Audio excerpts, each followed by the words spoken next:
All right, let's talk a bit of watches. This is just a little side fun for me to go along with what some people call obsession, what I call my new hobby, collecting watches. Uh, this is very new. This is pandemic new. So here's my very economic watches. These are all, let's just put it this way, uh, pretty low priced. A few of them I've got in discounts, other ones are just low price to begin with. So I'll start with these. I have a few more boxes to discuss with all of you, but this is the start. These are definitely all some well under $50 each watch. Well, a lot of them well under, like this one's maybe 10. So yeah, I'm not going to give you the specific price on each one of them, but yeah, they're all under 50. And they're all quartz watches. None of them are mechanical. None of them are self-winding. They're just quartz. Quartz is great for keeping time, for just kind of like a set it and forget it. Except just have to keep it.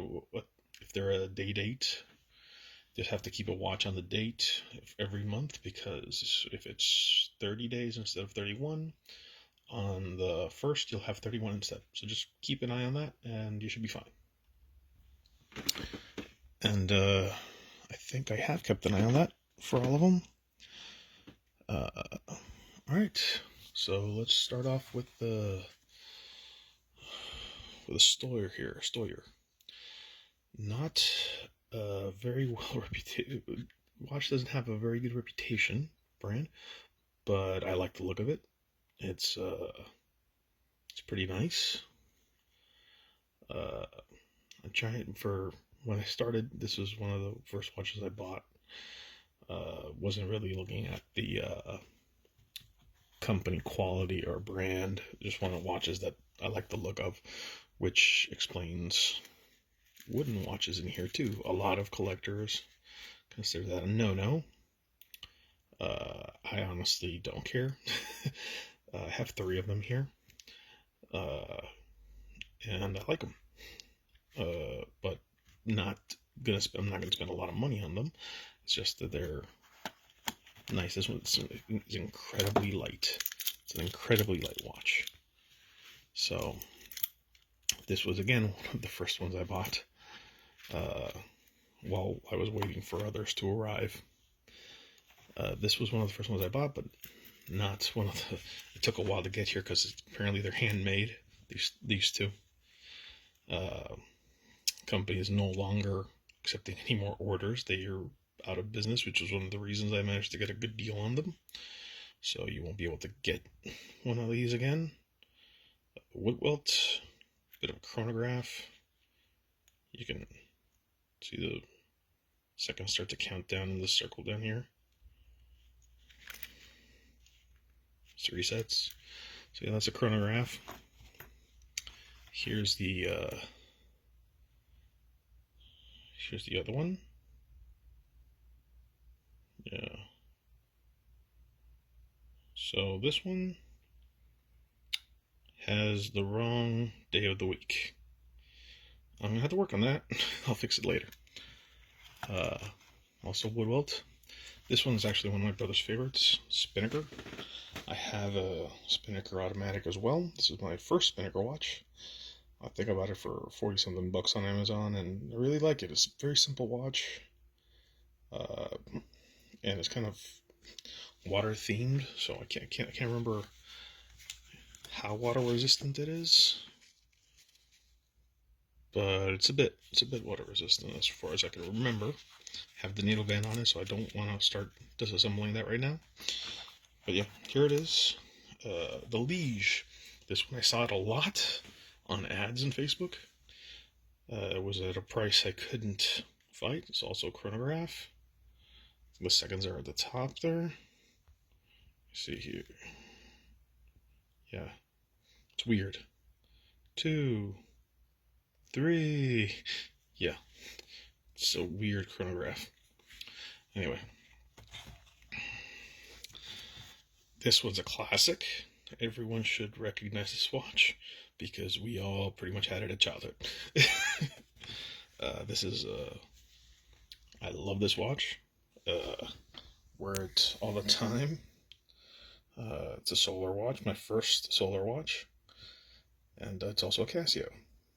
But yeah, it's a great watch. This is also a Casio. This was basically I bought one for my brother because they don't actually sell these in Puerto Rico apparently. My brother's been trying to find one for over a year. I've got his ready to when I head down, but I got it too. Except when I bought his, they were $60, and then I saw them for 46, and I just went to buy it.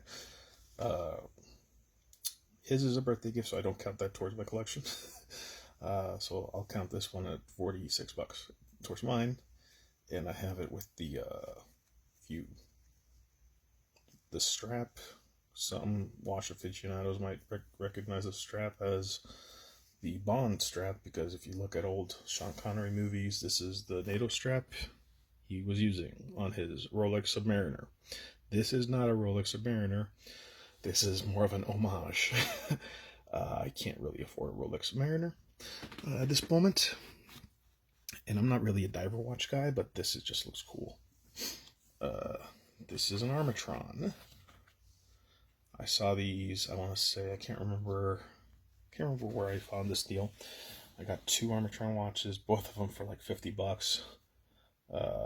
This one was probably, I want to say 30 something, the other one was 20 something. This one came with a collapsible band, I want to say. It was expandable band. It was really cool, except it started pulling my hair out. So I put a NATO strap on it. NATO strap doesn't really mix with it. I need to get a better strap for this. I need to get something that has more of a yellow, gold highlight. And to finish off the economic and value watches, it's one of my first watches also. Quartz Invicta, homage of the Rolex Submariner. Similar to the Casio. Put a strap on that has a little bit of black on it. This is a really nice watch. Invicta has a bad rap, but I like their watches. I have an automatic as well. It was my first automatic watch. But yeah, these are my economic watches for now. I don't foresee buying others, but yeah, this is where you start your collection in a sense. If you keep wanting more, then you'll know you're going to need to grow your collection and increase quality, not just get the cheap stuff. But this is pretty good cheap stuff in my opinion. I like all these watches. I've worn them all. Even if it's just around the house, especially during quarantine. So yeah.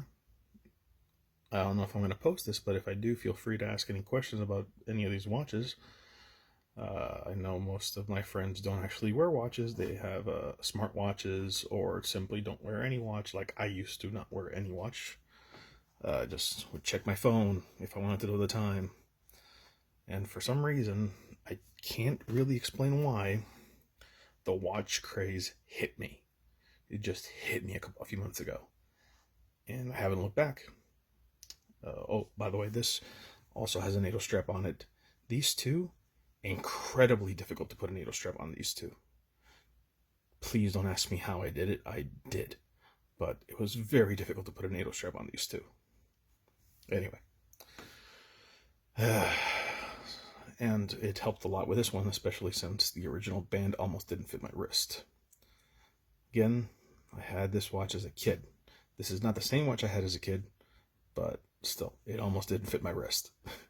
My wrist isn't that thick to begin with, but yeah, it did not fit my wrist with the original rubber band it has. So yeah, that's where I'll end this, and if you have any questions, feel free to ask.